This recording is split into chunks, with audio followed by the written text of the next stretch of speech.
This video is sponsored by the Excelsior Sporting Club, Lion Paw Security Services, and Sigma Sports Management.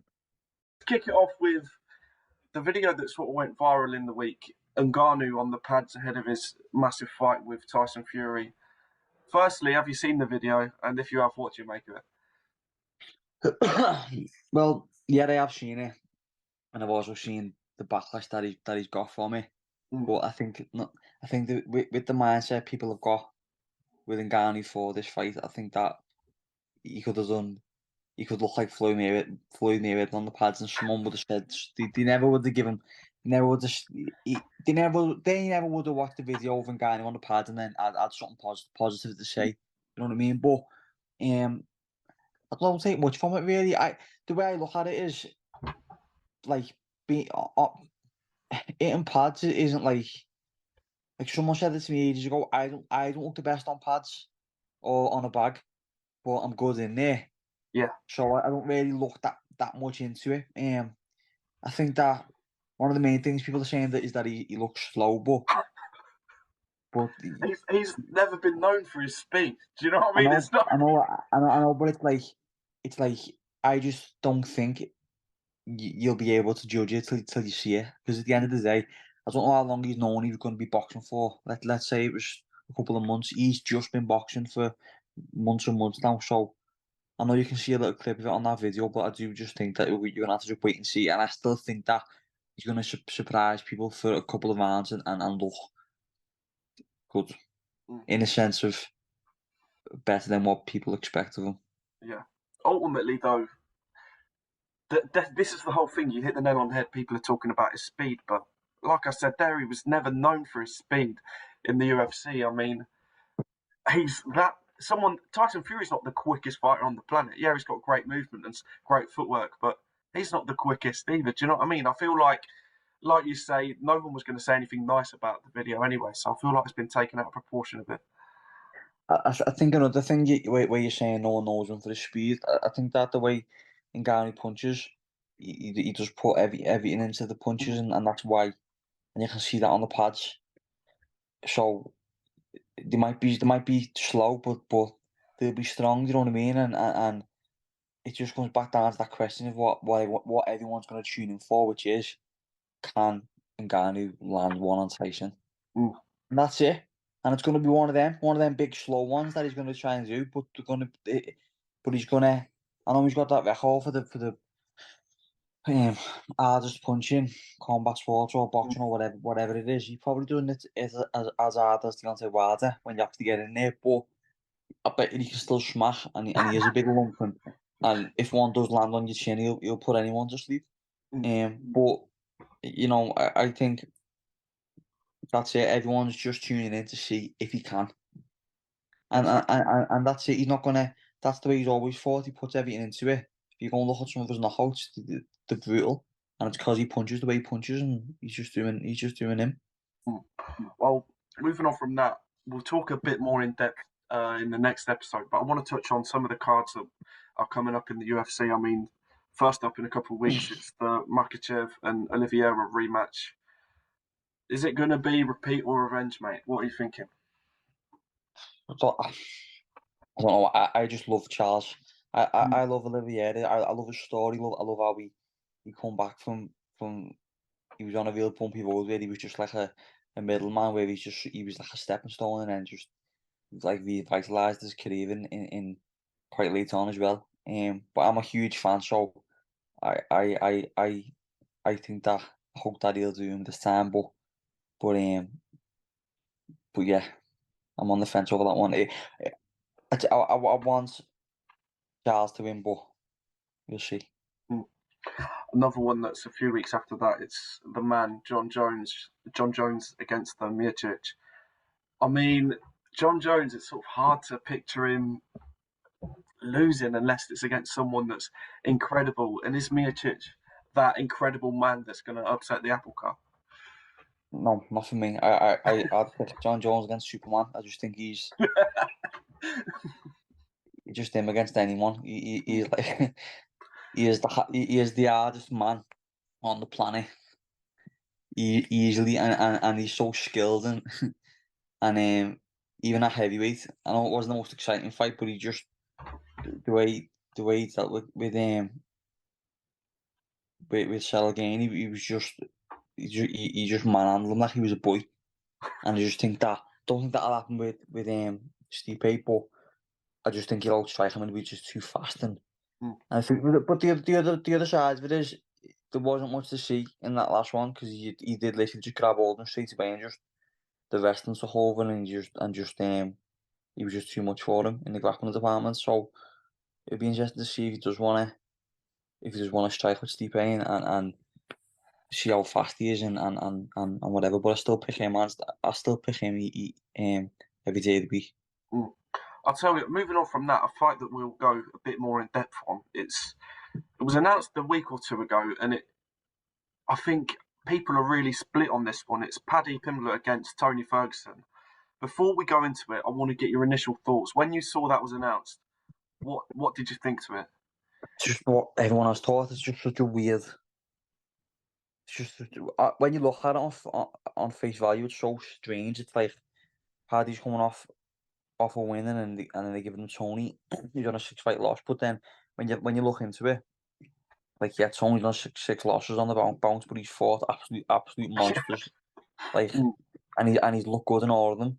And then even his last loss, Bobby Green, he's fought top flight opponents as well. So I think that it's good. It's good matchmaking, but I don't think I've ever seen a fight where like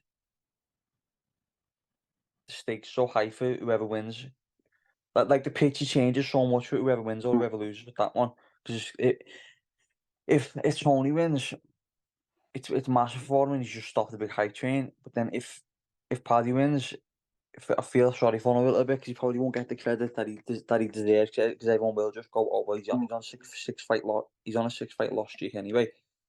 But at the end of the day, it's Tony Ferguson. He's one of the most experienced fighters in the world who fought for the interim world title and has fought everybody and is a nightmare for any man, and he's big as well. So I think that's a real.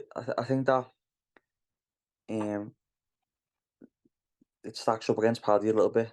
I pick Paddy to win, but not just like with the fight, with all the other moving parts around it. It is like a lot of things against him. And that's the thing. If you look at Paddy, forget Tony Ferguson. I mean, he's had nearly like a year out the ring. He's had his ankle redone. He's known for being, putting on weight outside of camp and that. I think he's been all right this time round. But still, just personally, he's got so much to overcome. And then it's funny because Tony Ferguson, you said he's off 6 defeats, but they're all top fighters. I mean, he's been fed to the lions himself the last 6 times. But now it's almost like Paddy's being fed to the lions. Tony will be thinking of this as like a sort of an easy mark compared to the people he's been in there with. Whereas Paddy, Tony's that gatekeeper to that step closer to the rankings. So like you said, there's just so much riding on it for both fighters. Yeah, but I think they obviously want a Paddy on that card because he's one of the biggest draws in UFC or one of the biggest rising stars they've got. So they need that card already huge anyway, and being that big, you need a big name, big opponents as well, and that's what he's got in Tony Ferguson. But I do think that the time off, coming off an injury, it just depends how he comes back in. I think that got criticised in his last one. Fight week and post fight and everything else.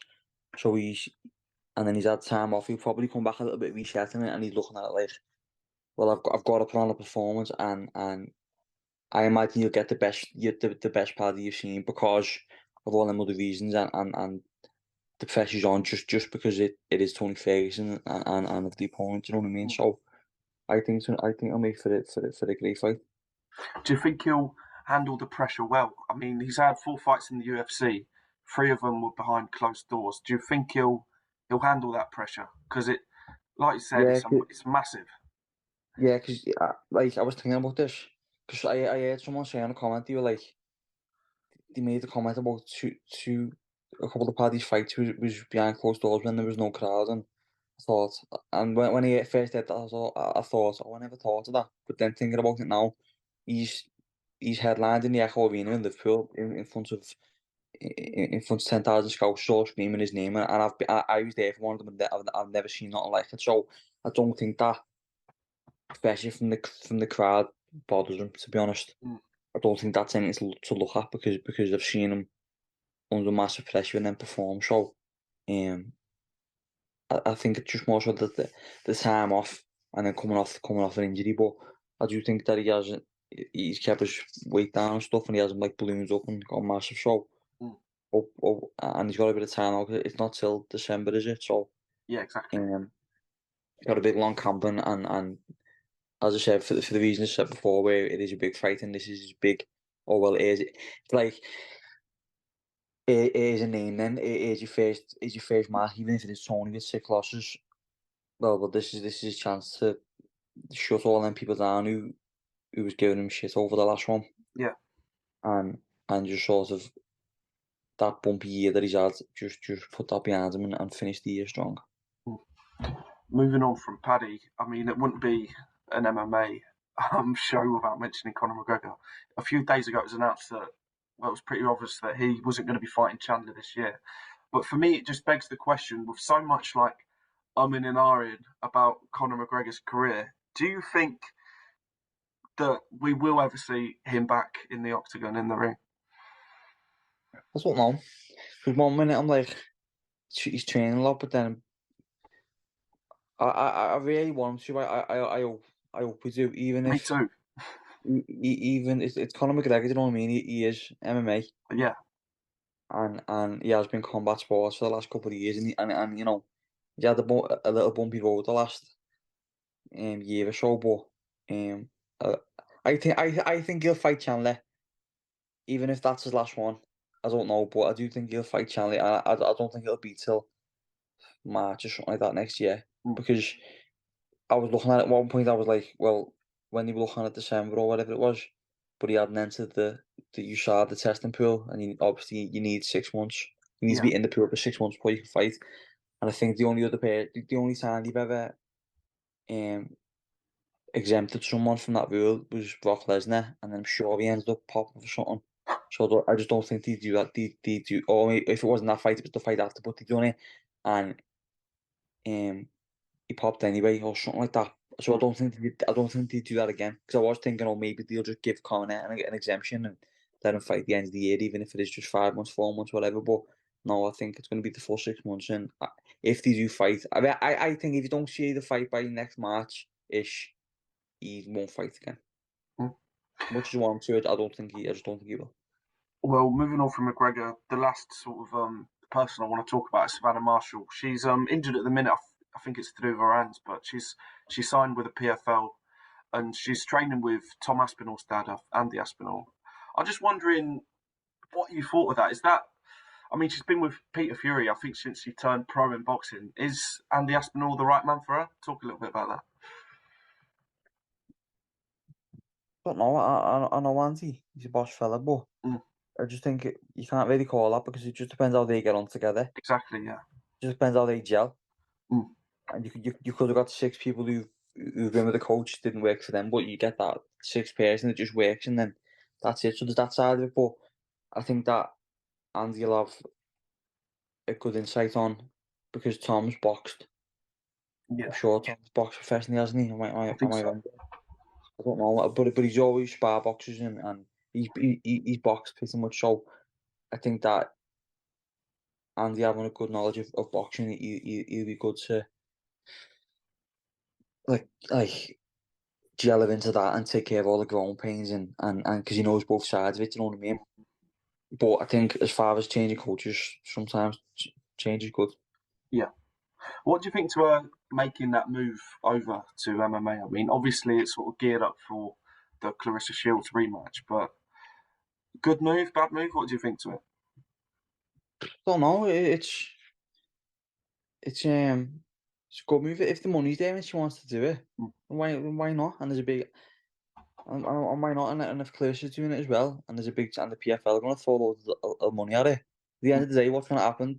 Do you have an MMA fight? Do bad in the MMA fight, or don't do the best, and then they just go back over to boxing and it doesn't affect the records or anything, but they've made a lot of money and done something a bit different. So they haven't really got much to lose.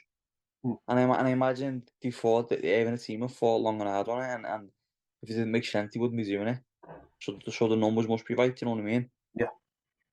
Well, like I said, mate, that was the last point, and I've really enjoyed this. Something a bit different for me, for the channel, for the viewers, and yeah, this has been the first episode of the MMA Hour on Slothboxx.